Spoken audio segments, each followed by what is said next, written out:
अस्सलाम वालेकुम। Direct mapping और एसोसिएटिव मैपिंग के बाद आज हम करेंगे N way set associative mapping. Set associative mapping ये होती है कि ये दोनों के जो फीचर्स हैं डायरेक्ट मैपिंग के और एसोसिएटिव मैपिंग के, उन दोनों को यूटिलाइज करती है और दोनों के डिसएडवांटेजेस होते हैं उनको रिड्यूस करती है। तो डिसएडवांटेजेस क्या थे? डायरेक्ट मैपिंग में ये मसला था कि हमारे पास कंफ्लिक्ट मिसेस बहुत ज्यादा हो, क्योंकि एक ही कैशे लाइन पर मल्टीपल ब्लॉक्स मैप हो रहे होते हैं, जिसकी वजह से कंफ्लिक्ट मिसेस होती हैं।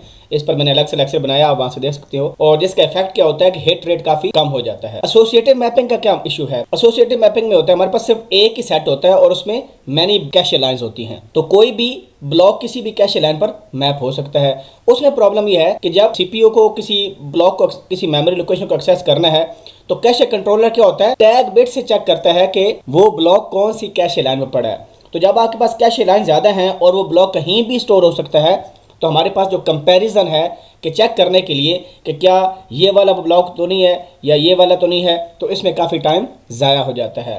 तो इन दोनों का सोल्यूशन के लिए हमारे पास सेट एसोसिएटिव मैपिंग है, जो कि दोनों के कॉमन फीचर्स को यूज़ करती है और डिसएडवांटेज को रिमूव करती है। हमारे पास N way set associative cache इस तरह की नज़र आती है। यहाँ पर एग्जाम्पल दी हुई है, इसमें हमारे पास 8 कैशे लाइन्स हैं, यानी 8 ब्लॉक्स मेन मेमोरी से यहाँ पर लोड हो सकते हैं। अब लेफ्ट एग्जांपल में ये जो n है ये 2 होगा हमारे पास। n इज इक्वल टू 2 का मतलब ये है कि एक सेट में कितनी कैशे लाइंस या कितने ब्लॉक्स होंगे, this is n। Right side पर देखें, एक सेट के अंदर 4 हमारे पास ब्लॉक्स हैं या 4 कैशे लाइंस हैं, इसका मतलब है यहाँ पर n की वैल्यू 4 है, ये 4 एसोसिएटिव कैशे है। जब भी कोई प्रॉब्लम मिलेगा हमें कैपिटल N की वैल्यू बताई जाएगी स्टार्ट में कि वो 2 वे है या 4 वे है या 8 वे है। लेकिन कैशे के अंदर नंबर ऑफ लाइंस जो है ये हमें कंप्यूट करनी पड़ती हैं, क्योंकि इसमें कितनी लाइंस हैं, 8। फर्दर आगे जाके हम प्रॉब्लम करेंगे तो वहां से ये चीज़ें क्लियर हो जाएंगी। अब हम देखते हैं कि दोनों के कम्बिनेशन से कैसे ये मिलके बना है, दोनों की कौन सी जो कॉमन फीचर्स हैं उसको सेट एसोसिएटिव कैशे यूटिलाइज कर रहा है। आपको याद होगा कि डायरेक्ट मैपिंग में हमने ये देखा था कि हमारी जो लाइन 0 है वहां पर ब्लॉक 0 आएगा, लाइन 1 पर ब्लॉक 1 आएगा एंड सो ऑन। यानी एक पर्टिकुलर ब्लॉक हमें पहले ही से पता है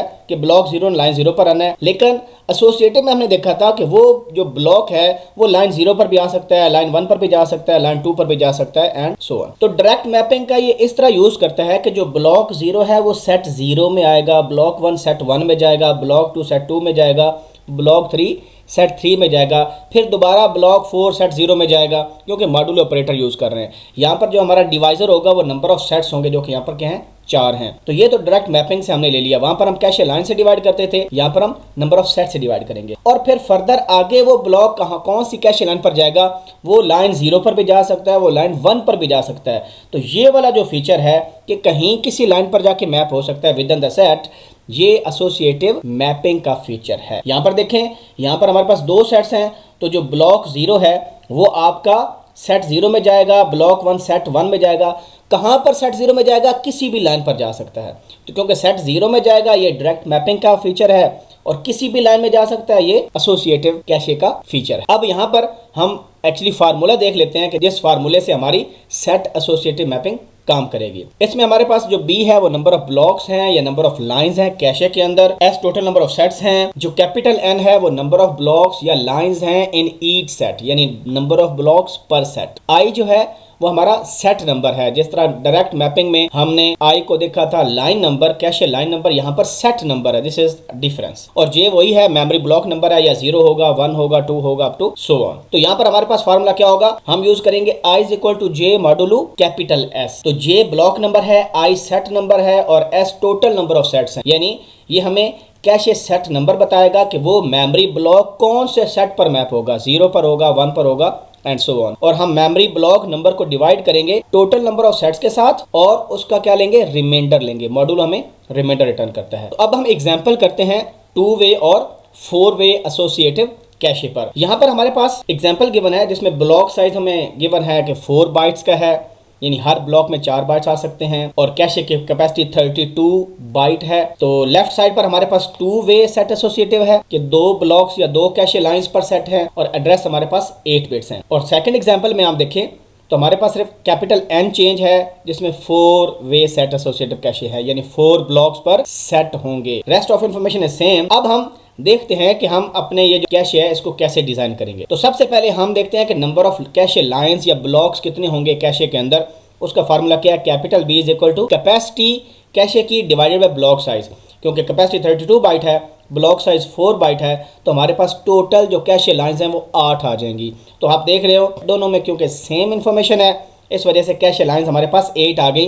तो सबसे पहले आपने 8 रोज बना लेनी है जो कि कैशे लाइंस आपके पास होंगी। अब हम निकालते हैं नंबर ऑफ सेट्स। अब नंबर ऑफ सेट्स निकालने का फार्मूला है capital S is equal to number of cache lines और number of blocks divided by capital N which are lines per set और ब्लॉक्स पर सेट। तो हमें already given है, यहाँ पर कैपिटल N की वैल्यू 2 गिवन है, यहाँ पर 4 गिवन है। तो B की वैल्यू क्योंकि फिक्स आई दोनों में, नंबर ऑफ कैशे लाइंस 8 आई, तो 8 को हम यहाँ पर 2 से डिवाइड कर देंगे तो 4 सेट्स आ जाएंगे। यहाँ पर 4 से डिवाइड करेंगे तो 2 सेट्स आ जाएंगे। यहाँ पर देखें ये ब्लॉक नंबर है मॉडुलो 4, ये 4 कहाँ से आया, ये 4 इन नंबर ऑफ सेट्स से आया, और यहाँ पर सेट्स क्योंकि 2 थे तो यहाँ पर हमने जे मॉडुलो 2 लगा दिया।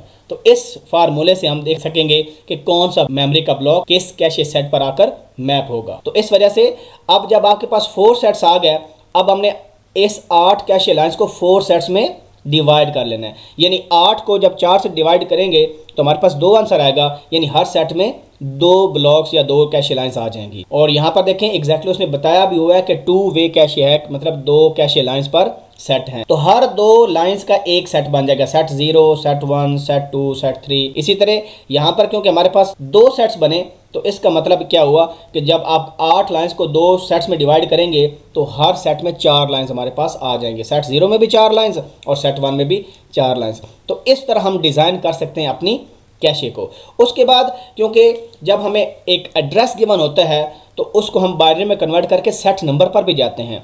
सेट नंबर आपको ब्लॉक के नंबर से भी पता चल सकता है या मेमोरी एड्रेस से भी पता चल सकता है।